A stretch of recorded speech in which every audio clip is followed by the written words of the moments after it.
اللہ الرحمن الرحیم۔ محترم ناظرین، السلام علیکم۔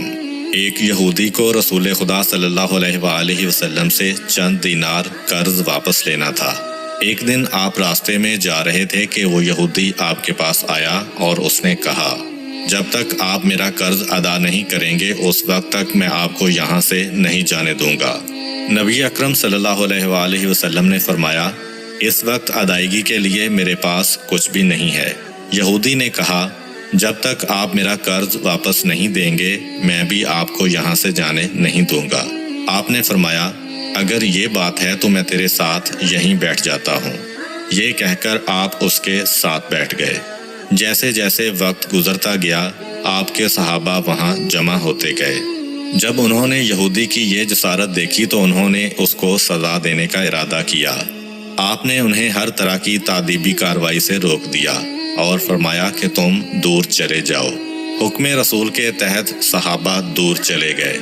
سورج لمحہ بلمحہ گرم ہو رہا تھا اور اس کی تپش سے آپ کو اذیت پہنچ رہی تھی، یہاں تک کہ آپ کے چہرہ اطہر سے پسینہ بہنے لگا۔ اس کے باوجود آپ نے کسی طرح کے غصہ کا اظہار نہ کیا اور کوئی سخت جملہ نہ کہا۔ آپ سارا دن وہیں بیٹھے رہے اور ظہر، عصر اور مغرب و عشاء کی نمازیں وہیں پڑھیں۔ پھر رات چھا گئی۔ آپ نے رات بھی وہیں بسر کی اور فجر کی نماز بھی وہیں پڑھی۔ صحابہ یہودی کو ڈرانے دھمکانے لگے۔ آپ نے فرمایا، تم اس سے یہ کیسا سلوک کر رہے ہو؟ صحابہ نے کہا، یا رسول اللہ، اس کی یہ جرت کہ آپ کو یرغمال بنا کر اپنے پاس بٹھا لے۔ آن حضرت صلی اللہ علیہ وآلہ وسلم نے فرمایا، اللہ نے مجھے اس لیے نہیں بھیجا کہ میں کسی ہم پیمان یا کسی اور پر ظلم کروں۔ جب دن چڑھا تو یہودی نے کلمہ اسلام پڑھتے ہوئے کہا، اشہد ان لا الہ الا اللہ و اشہد ان محمدا عبدہ و رسولہ۔ میں اپنی دولت کا ایک حصہ راہ خدا میں دیتا ہوں۔ میں نے آپ کو اس لیے نہیں روکا تھا کہ میں آپ کی توہین کروں۔ اس ذریعے سے میں آپ کے پیمانہ صبر کو آزمانا چاہتا تھا، کیونکہ تورات میں نے آپ کی یہ صفت پڑھی ہے، محمد بن عبداللہ مکہ میں پیدا ہوگا اور طیبہ کی طرف ہجرت کرے گا۔ وہ تندخو اور سخت مزاج اور بیہودہ گوئی کرنے والا نہ ہوگا اور کوئی جھوٹی بات زبان سے نہیں کہے گا۔ اس طرح سے میں نے آپ کو یہاں رکھ کر اس بات کی تصدیق کی ہے کہ تورات نے بالکل سچ کہا تھا۔ رسول اکرم صلی اللہ علیہ وآلہ وسلم مبعوث برسالت ہونے کے 3 سال بعد تک خفیہ طور پر دعوت اسلام دیتے رہے۔ اس کے بعد اللہ تعالیٰ نے آپ کو حکم دیا کہ آپ کھل کر اللہ کا پیغام پہنچائیں اور لوگوں کو خدا کی طرف دعوت دیں۔ ایام حج شروع ہوئے تو پورے جزیرۃ العرب سے لوگ مکہ کی طرف آنا شروع ہوئے۔ نبی اکرم صلی اللہ علیہ وآلہ وسلم کوہ صفا پر چڑھے اور آپ نے بلند آواز سے فرمایا، لوگو، میں اللہ کا رسول ہوں، تم اللہ رب العالمین پر ایمان لے آؤ۔ لوگ آپ کی طرف متوجہ ہوئے اور انہوں نے تعجب سے یہ اعلان سنا اور سب کی خواہش ہوئی کہ وہ اعلان کرنے والے کو دیکھیں۔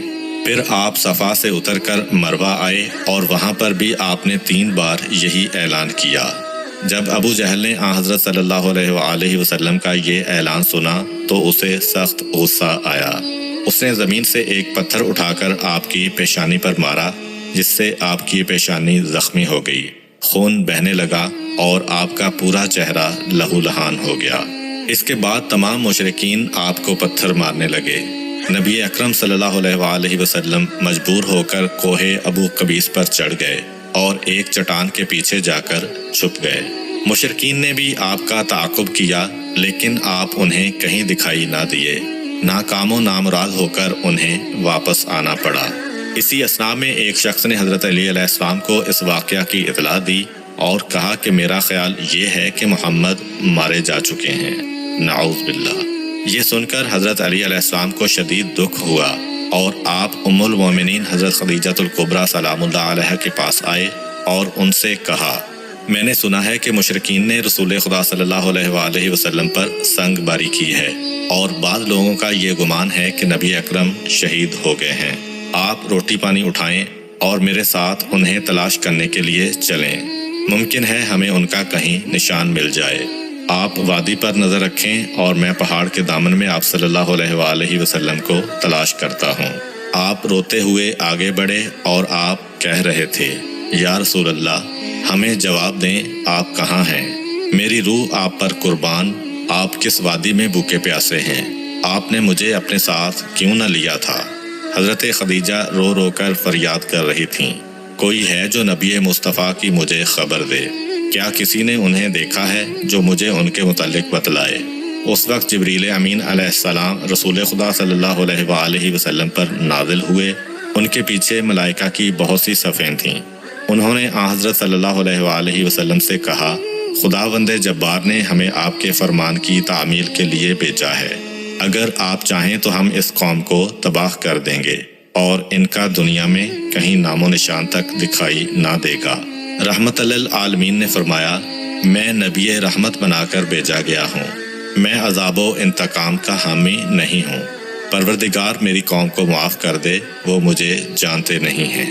جبریل امین علیہ السلام نے حضرت صلی اللہ علیہ وآلہ وسلم سے کہا، خدیجہ سلام اللہ علیہا آپ کو تلاش کر رہی ہیں۔ خدیجہ کے رونے نے آسمان کے فرشتوں کو رلا دیا ہے۔ آپ انہیں جواب دیں، خدا کی طرف سے اور ہماری طرف سے انہیں سلام پہنچائیں اور انہیں جنت کی بشارت دیں۔ نبی اکرم صلی اللہ علیہ وآلہ وسلم نے خدیجہ و علی کو صدا دی اور انہیں اپنے پاس بلایا۔ دونوں شخصیات آپ کی خدمت میں حاضر ہوئیں۔ انہوں نے آپ کی پیشانی پر پٹی باندھی اور گھر لے آئے۔ جب مشرکین کو معلوم ہوا کہ نبی اکرم صلی اللہ علیہ وآلہ وسلم اپنے گھر آ چکے ہیں تو انہوں نے گھر کا محاصرہ کر لیا اور سنگ باری شروع کر دی۔ حضرت علی علیہ السلام اور حضرت خدیجہ سلام اللہ علیہا آپ کا دفاع کرنے لگے۔ جب سنگ باری میں معمولی سا وقفہ ہوا تو حضرت خدیجہ گھر سے نکلیں اور انہوں نے چیخ کر کہا، فرزندان قریش، کیا تم سے حیا رخصت ہو گئی ہے؟ تم اپنے قبیلہ کی معزز اور محترم خاتون کے گھر پر سنگ باری کرنے لگے ہو۔ اگر تمہیں خدا کا خوف نہیں ہے تو دوسرے لوگوں کو اپنے اوپر ہنسنے کا موقع نہ دو اور اپنے لیے ہمیشہ کی ذلت و بدنامی تو نہ خریدو۔ جب مشرکین نے حضرت خدیجہ سلام اللہ علیہا کی گفتگو سنی تو ندامت کے مارے ان کے سر جھک گئے اور وہ شرمندہ ہو کر اپنے گھروں کو چلے گئے۔ نبی اکرم صلی اللہ علیہ وآلہ وسلم نے دعوت اسلام کا آغاز ان روح فرسا واقعات کے ساتھ کیا تھا۔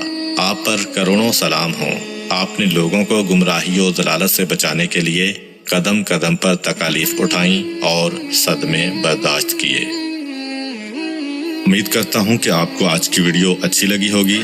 اگر آپ کو ہماری ویڈیو اچھی لگی ہے تو ویڈیو کو لائک کریں اور مزید اس طرح کی ویڈیوز دیکھنے کے لیے ہمارا چینل سبسکرائب کر لیں۔ ملتے ہیں نیکسٹ ویڈیو میں، اجازت دیجیے، اللہ حافظ۔